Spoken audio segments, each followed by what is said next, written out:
Chocolate and cheesecake, I think, are the two things vying for the top spot in the Dessert Hall of Fame.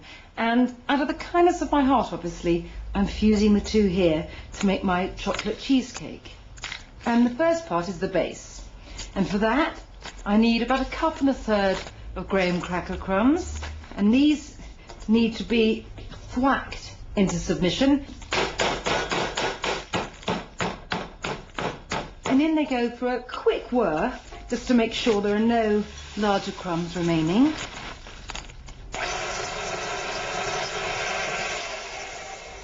That's all I need. Now the chocolate cheesecake has to have a chocolate base. I'm getting that with cocoa.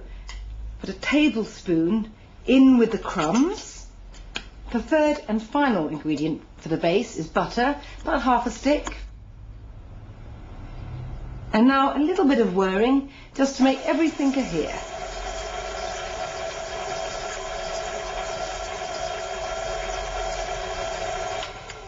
There we are. Really wonderful damp crumbs into the cake tin, and just use your hands to form the base. There we are. I'm just going to stash this in the freezer for a few minutes. It's just to chill it while we get on with the second part of the cheesecake, the luscious chocolatey custardy interior. To make a cheesecake, you need cheese, cream cheese. I need about 2.5 packets, and the cream cheese really must be at room temperature, otherwise you'll never get the requisite smoothness. Sugar, I need about 3/4 cup. And it goes. And then some custard powder, tablespoon. Look at that, I love its peachy whiteness. If you haven't got that, use a tablespoon of cornstarch along with an extra teaspoon of sugar and a teaspoon of vanilla. Some eggs, 3 whole eggs, in they go.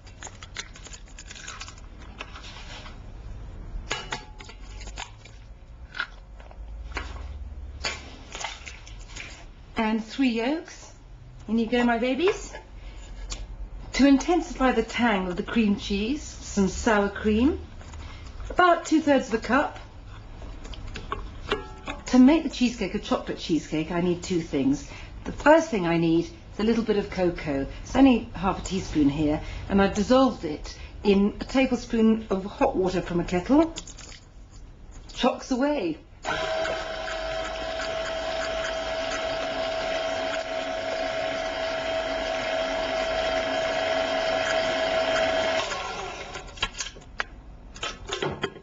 So now, just what we've been waiting for, a huge pool of melted bittersweet chocolate. Got about 6 ounces, just needs to be folded into the cheesecake mix. Patiently, dreamily. Now at first, you can see it flecked and rippled, but sooner or later, everything gives way to chocolate, which is, after all, the natural order of things. That's all that needs to be done, so time to fill the cheesecake base.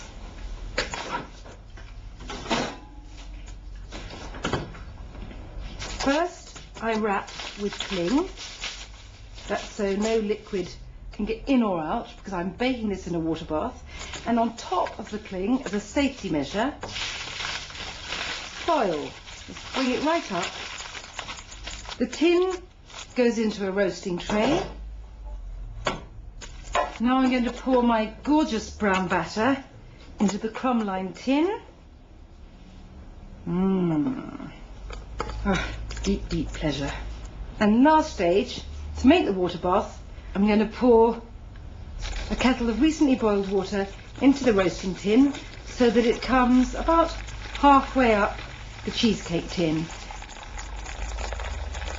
And this goes into a 350-degree oven for 45 minutes to an hour, thereabouts.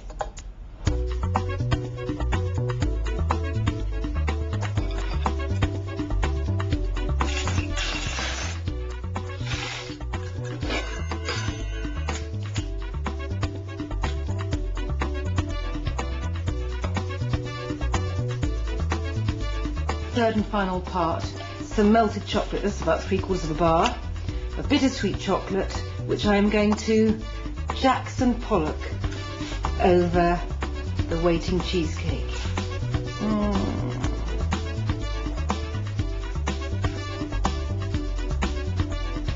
A thing of beauty is a joy forever, I'm told. A joy for tea time does me.